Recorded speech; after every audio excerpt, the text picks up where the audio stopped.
Assalamu alaikum and welcome to Ramadan Journey. I am your host Afif Khan, and our traveling companion as usual is Imam Muhammad Al-Asi.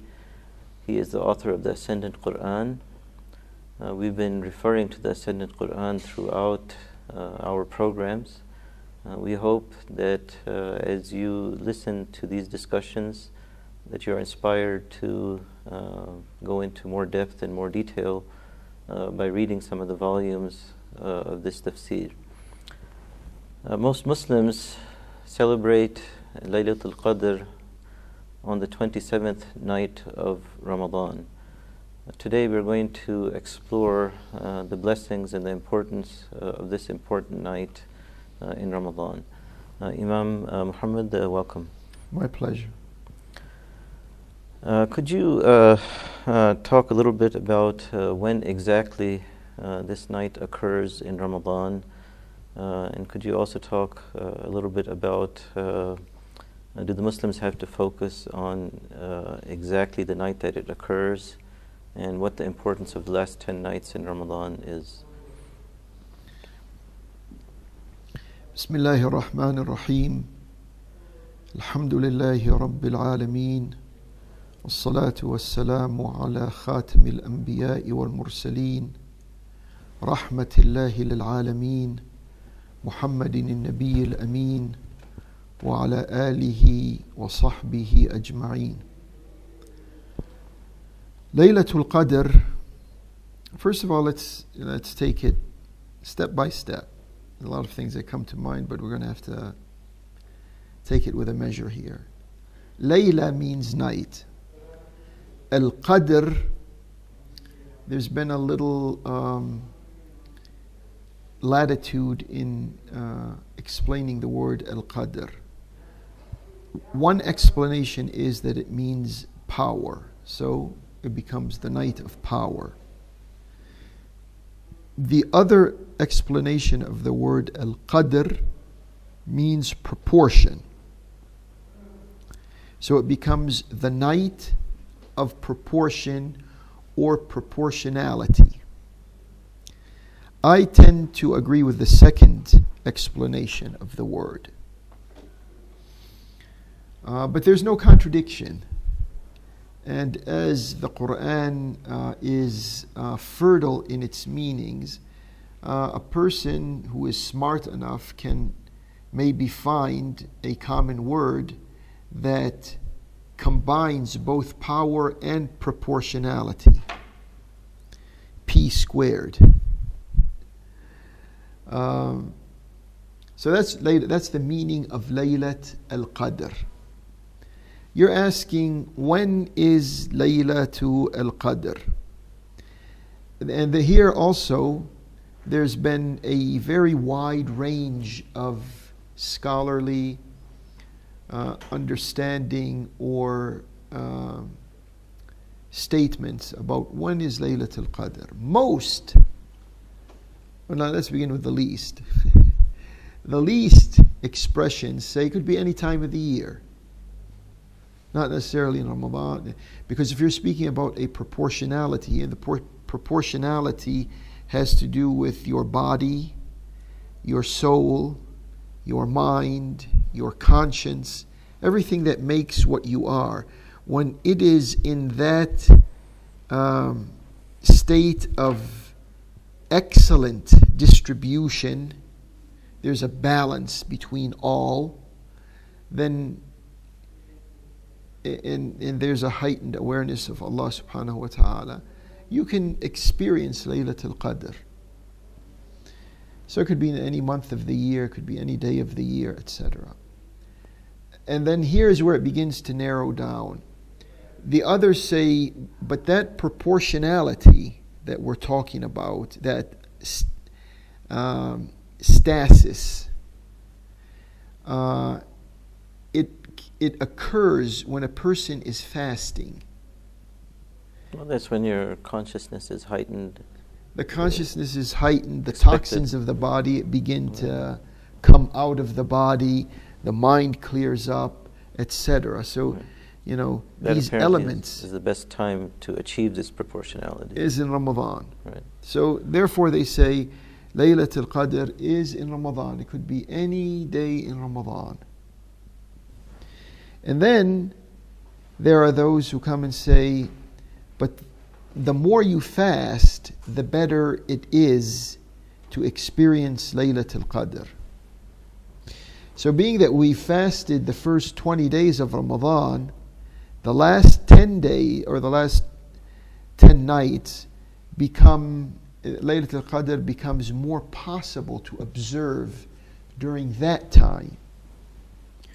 And then those who went even further and said, in that time, which means the last nights of Ramadan, it's more likely to occur on an odd night rather than an even night. The night of the 21st, the 23rd, the 25th, and the 27th. For some reason, the 29th was left out by most of them.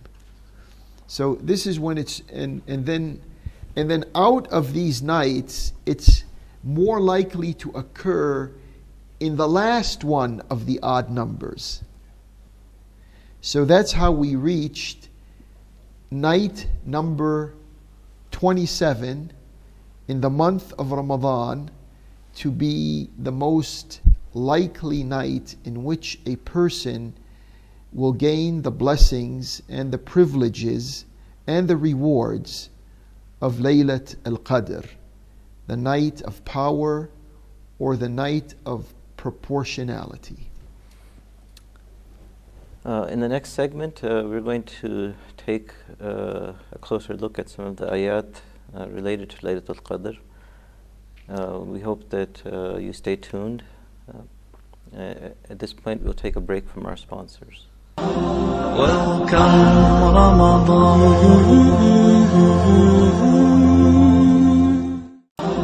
Welcome Ramadan. Assalamu alaikum and welcome back. We're talking about Laylatul Qadr. Could you focus on the ayat in the short surah about Laylatul Qadr? Allah starts by saying, Inna anzalnahu fi Laylatul Qadr. We have sent it down on Laylatul Qadr. What is this it that Allah is talking about?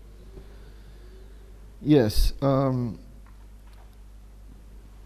The ayah, the first ayah in that surah, it's a short surah and I'm sure many have memorized it.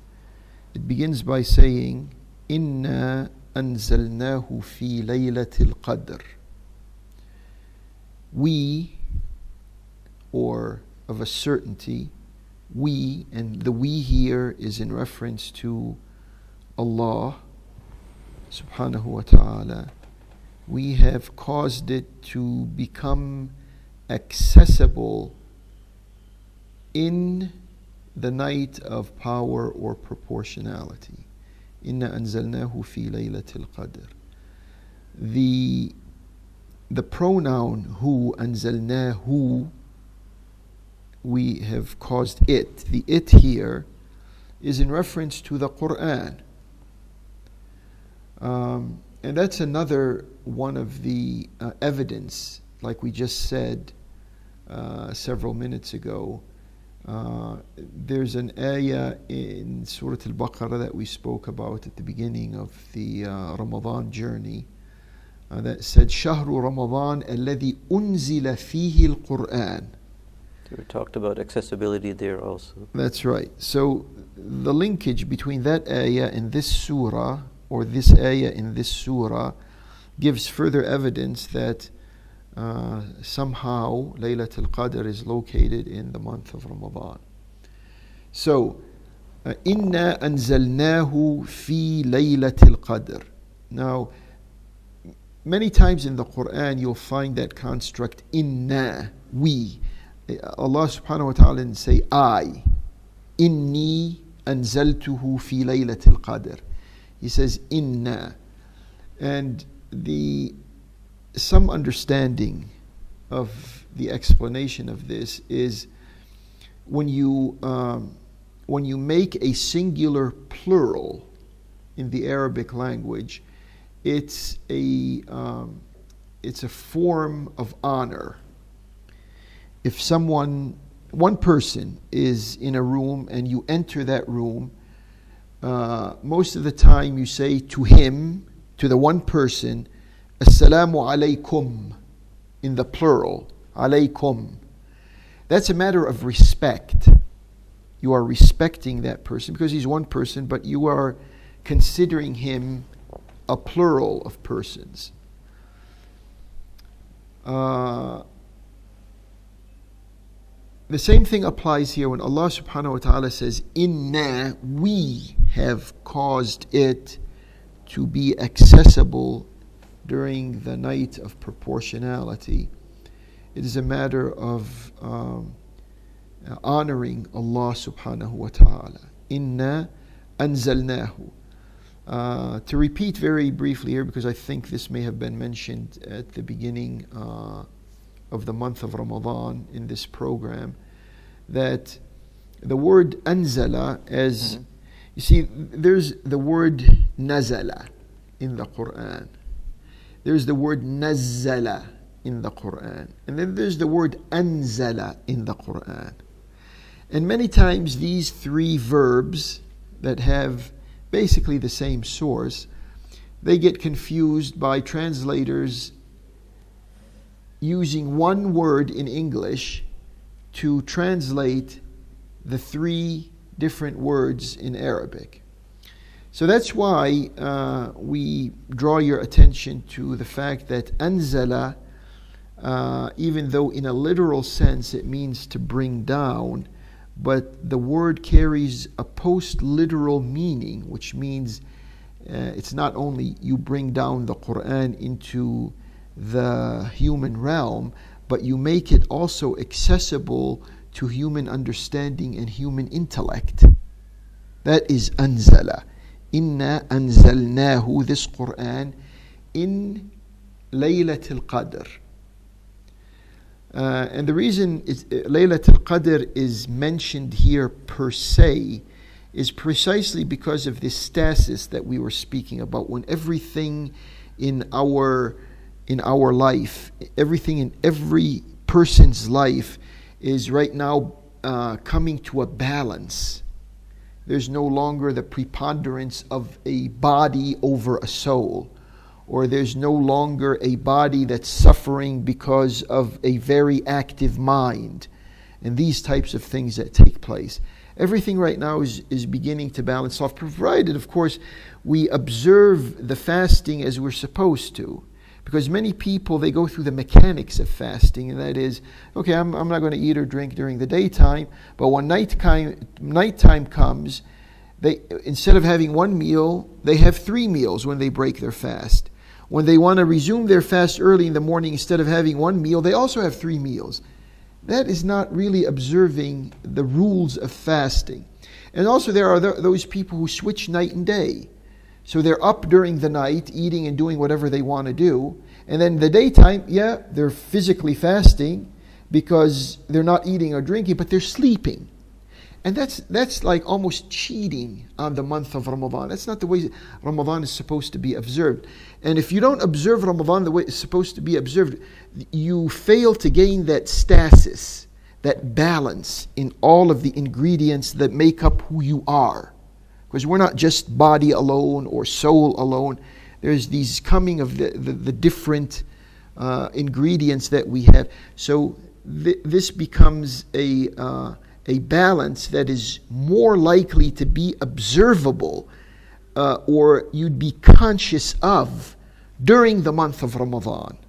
And therefore, the fertile meanings of the Quran begin to open up even more for you if you are pursuing it with the mind that Allah endowed you with. Inna anzalnahu fi laylatil qadr.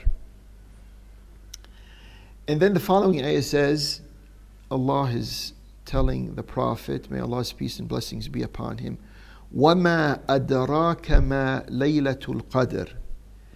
And would you know what Laylatul Qadr is? Because before this, No one heard the words Laylatul Qadr. There was no such combination of words in the Quran, not in the Arabic language, in society, in the world. There's no such thing. So the question is here to the Prophet, وَمَا أَدَرَاكَ, would you know what Laylatul Qadr is? And that question even applies to us even after over 1400 years of listening to the words, reciting the surah, being familiar with it through literature or through speeches, etc. It still applies to us. Would you know what Laylatul Qadr is? And we're going to probe the answer to that question in the next segment. Please stay with us. We'll be right back. Welcome Ramadan.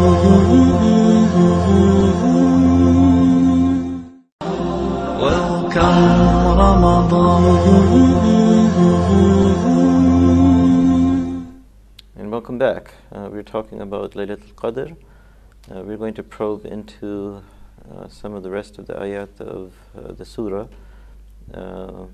We ended on a question, and so now we'll go back to Imam al-Asi and see what other explanations there are for this surah. Yes, so we will just trail the ayat in Surah Al-Qadr. The following ayah says, Laylatul, and this is explaining what Laylatul Qadr is. Laylatul Qadri khayrun min alfi shahr.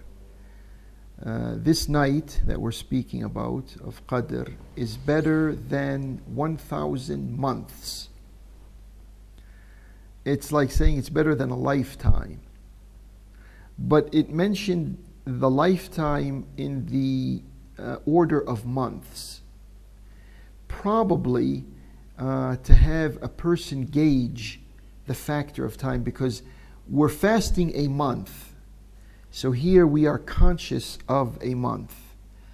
So if you could just multiply the month of Ramadan by 80, then you will get a lifetime, which means you get a sense that we really don't have much time here.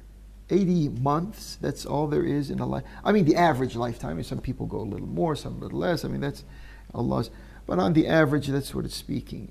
That's what it's trying to say to us. Laylatul Qadri khayrun min alfi shahr. Tanazzalu al-malaikatu war-ruhu fiha. See, here it says tanazzal. Remember it says inna anzalnahu. Here is tanazzal, which means the angels, al-malaika, and al-ruh, which is Jibreel, they descend, they come down into our sphere of life and existence during this night. That makes it very special. It's not said about any other night that I know of or any other time period that I know of. So it's a very special time that we're speaking about. تَنَزَّلُ الْمَلَائِكَةُ وَالرُّوحُ فِيهَا بِإِذْنِ رَبِّهِمْ, by Allah's leave and by Allah's permission. مِنْ كُلِّ أَمْرٍ سَلَامٍ, out of every affair in the world there's an emission of peace. Now this is a very sometimes it's a very challenging thing to understand. Everything in this world, every affair emits peace. It doesn't seem like it that. Doesn't seem like that. No. Because the more we are involved with our senses, the less we are able to detect the undercurrent of peace in everything that exists. So Ramadan is a way of curtailing the sensual, preponderant weight that we have in our existence. It sort of liberates you of your senses. You say, okay, here I am, I'm not smelling, I'm not seeing, I'm not hearing, I'm not touching. So what is it? This is the area that is left up to you to detect the outside. We say it's the outside world, but it becomes the inside world. And once you have that type of detection, once you are aware of that, then you sense that everything is peaceful. تنزل الملائكة والروح فيها بإذن ربهم من كل أمر سلام. Sometimes, the people stop at min kulli amr and they put salam in the next ayah. هي حتى مطلع الفجر. ليلة القدر remains until the advent of Fajr, until the set-in of the break of day. As I said, in the break, I wanted to mention a personal thing that I probably haven't mentioned anywhere before. And that goes back to when I was very young, probably around 12 years old. I heard people around me speak about Laylatul Qadr. This was in Lebanon. And I heard my grandfather, relatives, family, extended family, everyone saying Laylatul Qadr. And this was the first Ramadan that I was fasting. I mean, the whole Ramadan that I was fasting. And everyone's speaking about Laylatul Qadr, Laylatul Qadr. And I was listening to them. And I heard, I think it was my grandfather said, we've heard from our grandparents that during this night, the night becomes day. So you step out and it's daytime. There's no night. And I thought to myself, as a child, could this be true? And for some nights, I just went to sleep with that in mind. And it was towards the middle of the month. I can't remember exactly, but it was around the middle of the month that as I was sleeping in daytime. I mean, I could see light. I'm sleeping, my eyes are closed and everything, but I'm seeing light all over the place. And then when I woke up, I had like tears running on my face. We woke up for sahar time. You have to have your sahar meal there, your suhoor meal. And I don't know what to say about this. I still recall it and I still try to make some sense out of it, but I just laid it out there for the benefit of a variety in presentation. Usually I don't speak about personal issues, and Allah knows best. And thank you very much. Again, we've run out of time long before our thoughts in the discussion run out. But this is the unfortunate aspect of conducting a program. You just never have enough time to talk about all the things that you want to talk about. We have a few more programs left. We hope you do join us on the same channel at the same time. I'm your host, Afif Khan. Wassalamu alaikum wa rahmatullahi wa barakatuh.